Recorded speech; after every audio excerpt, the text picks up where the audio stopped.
Okay, we're live, Alexander.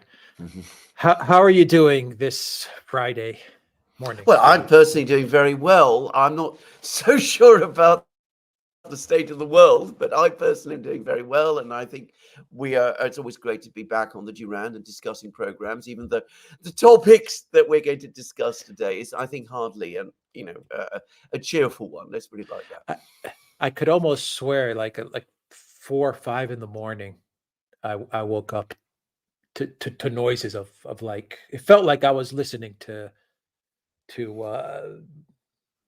planes and to just loud sounds, and Mm, I woke up, mm, and I'm very close to everything that's going on. I mean, mm, 20-minute flight, mm, 25-minute mm. flight, and actually Cyprus is where the UK is launching the strikes on Yemen. And I don't know if it was my imagination or what, but I woke up and I could swear I was hearing things, and I opened up my notebook and got the news of what's going on. So that's what we're going to talk about. Yeah, U.S. absolutely. UK Mm, strike on Yemen. Alexander, you have another show to get to in about 30 minutes. mm, So mhm, this will be a short live, but we did want mm, to do a live yeah. and update everybody as to what's going on and how we think it's going to unfold. So Mm, Alexander, you've got 30 minutes. Just let me know when we need to right. cut out. All right. Yeah. Um, Yes. U.S. UK striking at Yemen. What are your thoughts? Right. The first thing to say is it's interesting that you've identified the two countries that carried out these strikes, US, UK. Now, there is supposed to be an international coalition operating in the Red Sea, but notice that this international coalition has reduced in terms of actual airstrikes, missile strikes, to just two countries. No one else actually wants to become involved. So all of these other ships, all these other warships, they're going around from the Netherlands, from Denmark, from whomever, but they're not actually participating in this military operation. Just the Americans with their invariable sidekick, the British. And dare I say it, those of you who know Spanish literature, it's a little bit like Don Quixote and Sancho Panza. They're, always together, tilting at windmills, because this is what this is going to be about. Because all of the places that they have attacked, all of the places that they have just launched missile strikes at and bombed, are places which have been bombed many, many times by the Saudis and their allies in the long, long war they fought against the Houthis. One particular airbase, and I remembered this and I checked this. One particular airbase which the Americans and the British have launched this attack against, Houthi base. The Saudis have attacked 15 times with American F-15 fighter jets, by the way, bombers and all that. And the Saudis have announced on 3 occasions that it's been destroyed. Three. So we're going to send more missiles, more bombs attacking these incredibly hardened Houthi positions, which, of course, are controlled by the Houthis, one of the toughest, most battle hardened military forces in the world. I mean, they fought a long, prolonged war against the Saudis. They were ultimately victorious in that war, despite all the help that the Saudis got from the US. One of the things, by the way, that turned the Saudis against the US is the fact that all that American help wasn't able to succeed against the Houthis. And now the United States and Britain are taking the Houthis on. And to what end? Because I don't think the Houthis are going to try and attack American warships in order to sink them. They might, lob the odd missile towards a warship, but I think they know perfectly well that these warships are well defended and they can't continue to do damage. But I also think that they will continue to strike at these commercial vessels that are going through the Red Sea. In fact, they're pretty much saying as much. So we launch missile and bomb strikes against the Houthis. If those missile and bomb strikes don't achieve their results, if they Houthi attacks on commercial shipping continue as before. What does the United States and Britain do? Well, they presumably go on doing the same thing. They go on launching more and more missile strikes, more and more bomb attacks against the Houthis. Um, we're into a pattern of escalation. There's already some words that in order to deal with the problem of the Houthis, you really need to send ground troops into Yemen. The idea of the United States sending ground troops into Yemen in an election year is, I think it is inconceivable. So we're trapped again into a cycle of escalation in the Middle East, which cannot achieve its objective and which is ultimately going to be self-defeating for Britain and the United States. But we discussed this many times in many programs. We've discussed the intense urge that there is among some people in the United States to start some kind of military action of some sort, not to look for diplomatic solutions. The key diplomatic solution to this problem is to try to negotiate a ceasefire in Gaza, get the Iranians to put pressure on the Houthis, find some kind of way forward. But we're not going to do that. So we're going to launch these missile strikes and these bomb attacks. We've talked about it many, many times. Start a pattern of escalation in the Middle East, which is not going to be to the West's or the United States' advantage. But as night follows day, it was what was going to happen. We've discussed it in program after program. You said it many times. When you have all these warships in the Middle East, in all these troops in the Middle East, American troops, the temptation to use them becomes absolutely irresistible. And now, of course, they've been used. And of course, this is a stepping stone towards the ultimate target, because I said, idea of sending troops to Yemen, inconceivable in an election year.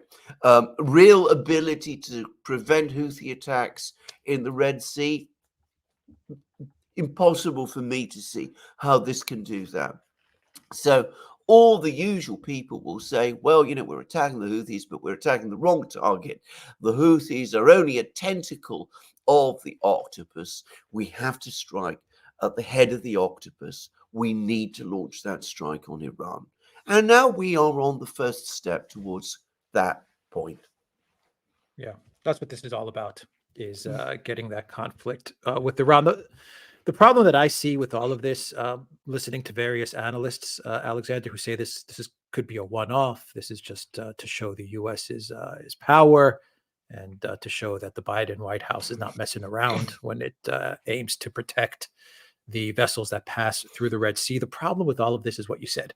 The Houthis, Yemen, they're not going to stop blockading the Red Sea. Ships that they want to go after, they're going to go after them. This is not going to deter them.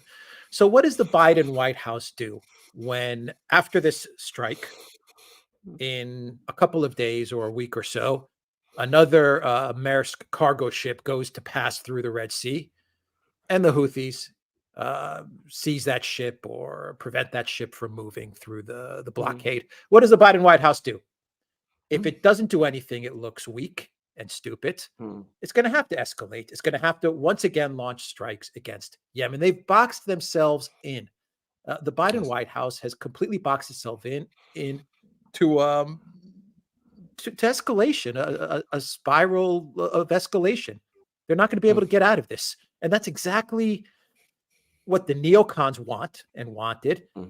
And I have a feeling, a hunch, that I don't want to say this is what Russia, Iran, BRICS, China wanted, but I have this sense which is telling me, you know what? They're probably looking at this going, the U.S. is going to get bogged down here as well. This is going to play to our advantage. This is exactly what they're thinking. And obviously, they're not working to make it happen. The Iranians have been quite, apparently sending every conceivable signal that they can to the Americans, to the Israelis even, that they don't want an escalation.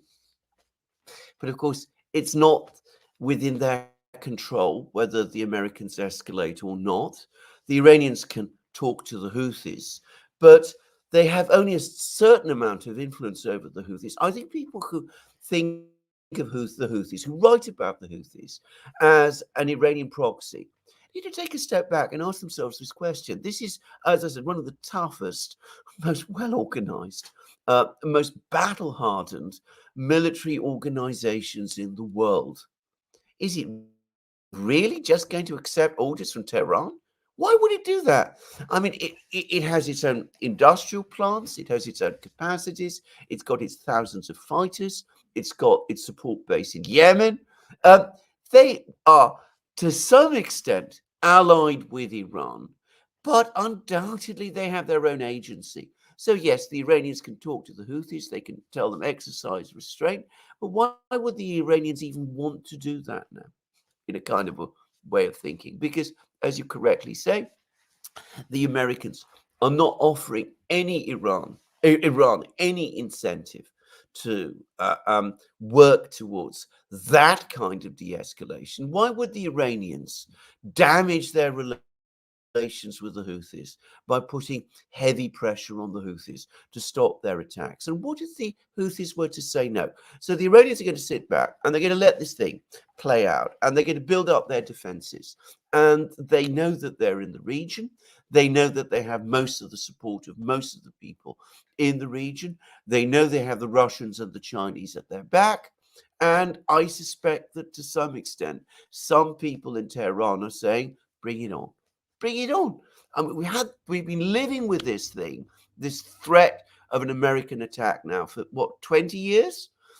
Bring it on. Let's finally have it and have it out there and sort it out. And then, we're now stronger than we've ever been, more confident than we've ever been. We've got lots of friends and allies in the Middle East.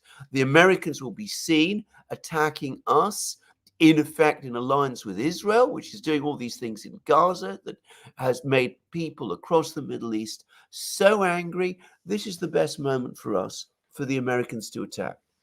And as for the Russians and the Chinese, they have been the big beneficiaries geopolitically of every single American war in the Middle East. Americans have bogged themselves down in all these wars. They've tied down tens of thousands of troops, huge parts of their fleet. They've been in conflict after conflict in the Middle East ever since the first one in the early 1990s against Saddam Hussein. And which countries have benefited most from that? China, first and foremost, because the Americans have been distracted by all of these conflicts, and to a great extent, Russia as well. And now the Russians, of course, are conducting their military operation in Ukraine. The United States today said that it is now ceasing further military deliveries of military equipment to Ukraine. You could take that with a big pinch of salt, but that's what they're saying. The reality is, given what we now know about the limits of American military factories, the industrial complex in the United States, if the United States gets bogged down in a conflict in the Middle East, it's not going to have spare capacity to keep arming Ukraine. And besides, if American troops, American warships are involved in the conflict, the American people are not going to be interested in Ukraine, which is exactly what Russia wants. So you're absolutely right. All of these three countries, Iran, China, Russia, they've not created this situation. They haven't wanted this situation, but they are perfectly well aware of how it plays out to their advantage. Yeah. The price of oil, that's going to play Price of to Russia's price of advantage. oil, Yep. price of oil going up. A big, an important election in Taiwan this weekend, which is likely to increase tensions between China and Taiwan, and the United States is stuck in the Middle East. Yeah. You know something you said. We'll get to questions, and we'll try to answer the questions before you have to cut out, Alexander, to go to your next program. But I just have one more question for you, and then we'll get to the questions from the viewers. You mentioned a while back in a video that we did how we were talking about how the UK continues to escalate with Russia with regards to Ukraine, Mm, and you kind of I don't want to say you gave a warning. You sounded the alarm to to the UK government, let's say. mm, You know, don't continue to push Russia the way you're pushing Russia and Ukraine, because there's escalation in the Middle East and in the Red Sea, and the UK is heavily involved there.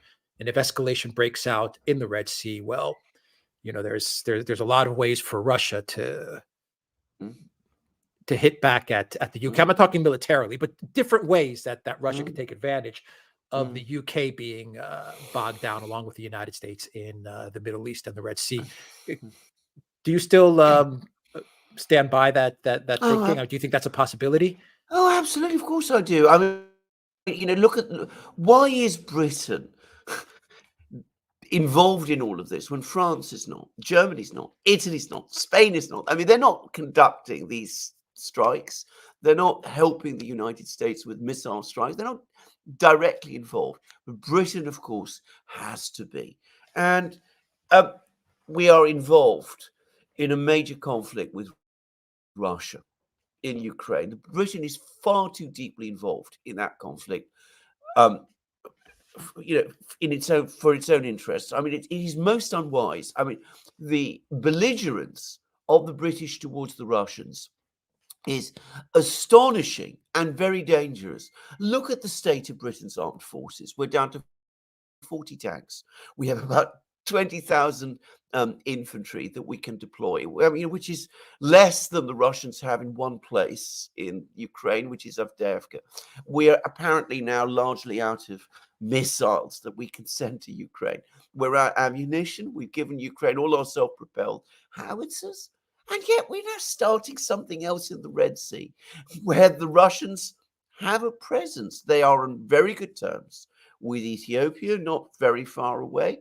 Bear in mind that, there's Ethiopia is just joining the BRICS. China is there also in Djibouti. The Chinese and the Russians are there. They've got long-standing connections with Iran now, becoming deeper and stronger all the time. The Houthis have made it very clear, they're letting Russian ships go through the Red Sea. They're letting Chinese ships go through the Red Sea, which shows you the nature of the connections. So yes, we are putting our men, our ships, in the line of fire. To what useful end? I cannot see. The extraordinary pattern of British foreign policy is that the weaker Britain becomes militarily, the more belligerent and aggressive we behave. And this seems to me beyond reason.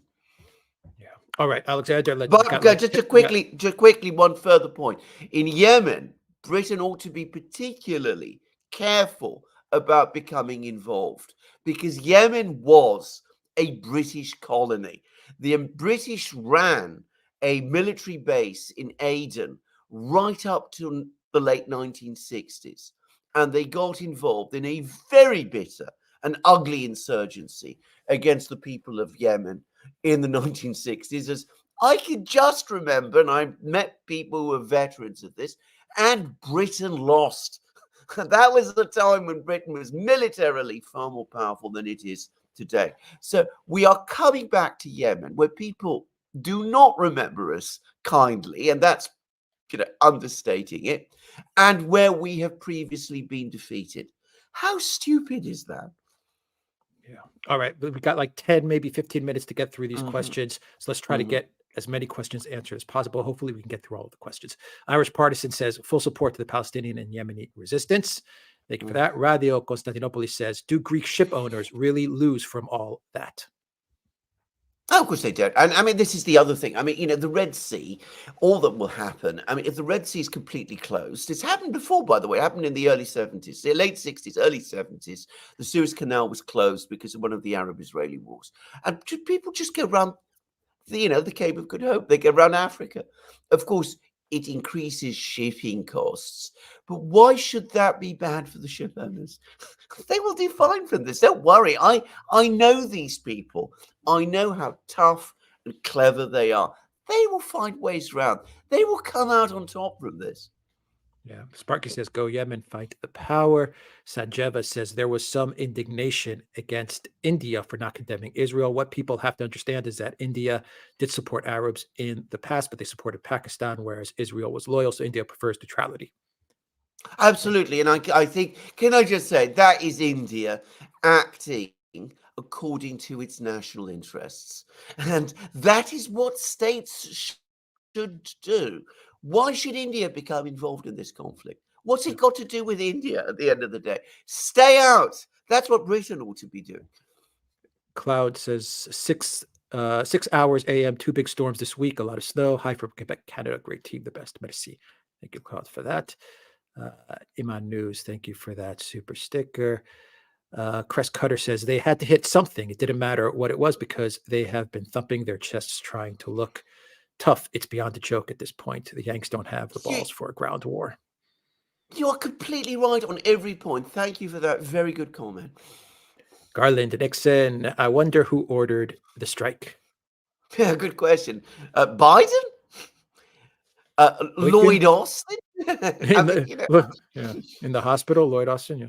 Austin. I mean, good question. Thank you, who Garland. drew up, who wrote up that statement of Biden's? I mean, he didn't write it. Yeah, great show this morning as well, Garland, who was on the coverage of the conflict very early. So go check the show from Garland that he put out earlier this morning, my time. Valerie says, does Zelensky really do coke? I've heard many imply it, including this channel. Also, is there a way to contact you gentlemen directly? Well, I mean, there are ways to contact. Just you can find us through the Duran. You can find us, yeah. Yeah, you can find us, yeah. As to Zelensky's various habits, I think that there is a huge amount of information out there which you can track down. I don't think there's any real doubt about this, actually. So, Sanjeva says successive Indian governments have tended to move away from Nehru's pacifism and idealism. It's more about realpolitik now in India. Most younger elites see Nehru's middle foreign policy as too idealistic and a failure, especially in regards to the Middle East. Oh, absolutely. Though I should say that, I mean, Nehru was one of the big creators of non-alignment, and India has stuck with that. But it is, I think, maneuvering in this very complex and very difficult world that we have with great skill. And they have no interest in getting into a quarrel with the US, but they managed to maintain their good relations with Russia. They have a difficult relationship with China, but I think they're managing it by no means badly, and I think I would say that. And their influence is growing every day. I'm not critical of Indian foreign policy. Yeah. Tyler Durden says, I think Iran is prepared for this conflict. They knew it was coming. Yeah, absolutely. Yes. 100%. As I said, I completely agree. Yeah. Austin said, Elza says, Austin probably can't walk, chew gum at the same moment, but can he manage all the wars from the hospital? CNN says he's managing it from the hospital. That's what CNN is reporting. Yeah, absolutely. I mean, he's making all the decisions. He's probably in intensive care, but he's still able to run a war. CNN reported that he is making the decisions from his hospital bed. Angry Warhawk says, should a U.S. warship be sunk, would that shock D.C. into scaling back into sensible diplomacy, or would it have the opposite effect? I find that an absolutely terrifying prospect. It's not by any means an inconceivable one. I don't know what the response would be. Americans perhaps have a better idea, but if an American warship is sunk and American sailors are killed, it will be a massive shock in the United States. There will be undoubtedly many people who will demand an overwhelming retaliation. But I suspect there will be many, many other people in the United States who will then start asking the questions. In fact, they're already asking the questions. What are we doing here? And which of these two bodies of opinion will prevail? I don't know. The neocon opinion always prevails. Tweedledum, Sunak can rely on Tweedledee Starmer. Yeah. Absolutely, of course. Yeah. Roberto, thank you for that. Crest Cutter says, I am now glad that the Australian government didn't get involved, even though they are completely hopeless in every other aspect of governance. Absolutely. And, um, Britain, which is so close to Australia, why don't we do the same thing? Yeah. Ackley says, does the U.S. need any excuse to strike? Well, it doesn't need excuses to strike, but it has done so in this case. And I'm not saying the Houthis have been busy doing all kinds of things in the Red Sea, and that is a problem. But it is a problem that could and should have been foreseen way back in October when this crisis in the Middle East began following the Hamas attack on Israel. And as Alex and I have pointed out in program after program, as others have done, listen to what Mearsheimer, for example, has been saying. What the United States needed to do was to work with the Israelis to pursue a calculated, measured, and intelligent response to those events, which enabled the United States to control the diplomatic and political agenda going forward. And there were ways that you could have done that back in October.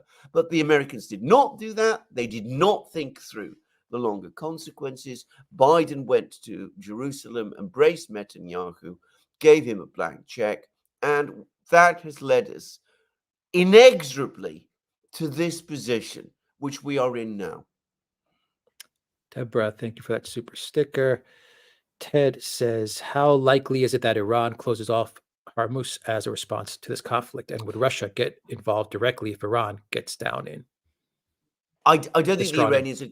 I don't think the Iranians will close the Straits of Hormuz, bar an attack on them by the United States. I mean, bear in mind, the Iranians have been working very hard to achieve a rapprochement with Saudi Arabia and the other Persian Gulf monarchies, and they've achieved that.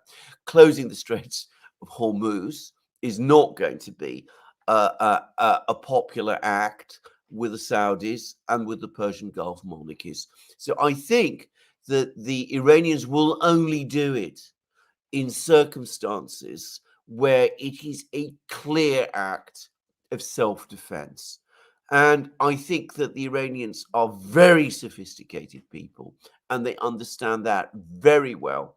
And they will not act precipitously. They will wait for the United States to make the mistakes. Proof says likelihood of Vivek becoming Trump's VP. I have no idea. You must ask him. I don't know. Possible. Yeah. Anna says strength comes from people buying into your leadership. Biden's conception of strength is absurd. It's as if Tim Cook claimed he makes all the iPhones himself and does not need workers or customers. Brilliant. Yeah. Very true. Raul says, as a result of these strikes, the war will spread throughout the Middle East and oil will rise. The global economy is heading for the toilet, quite possibly. Absolutely. And by the way, I was looking at the deficit figures in the United States in 2023. The United States ran a budget deficit of $2 trillion. $2 trillion in 2023. $2 trillion. Russia, you remember they were going to have a budgetary crisis. We were doing programs about that at the start of last year. Their total deficit for 2023 was $36 billion. $2 trillion in the US, $36 billion in Russia for the whole of 2023. Go figure. And we throw in more problems with oil and this when the latest inflation numbers, which nobody believes anyway, I mean, everybody knows that they're understated, in the United States have been going north again. Yeah. ZC, thank you for that super sticker. Vishal says India Marcos rescued a ship in the Middle East due to terrorism alerts. Some suspect it's a false flag to draw India into the Middle East conflict, by the way. Well, I wouldn't be surprised. I think the Indians understand this very well. By the way, relations between the US and India have become much more tense recently because the US continues to bring up this issue as assassinations of Sikh activists. And this is absolutely clearly an attempt to put personal pressure on Prime Minister Modi, who is nonetheless going to go to Moscow at some point in the next few weeks or months.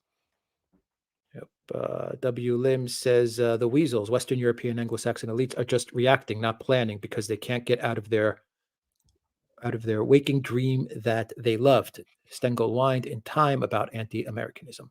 You're completely right. Thank you.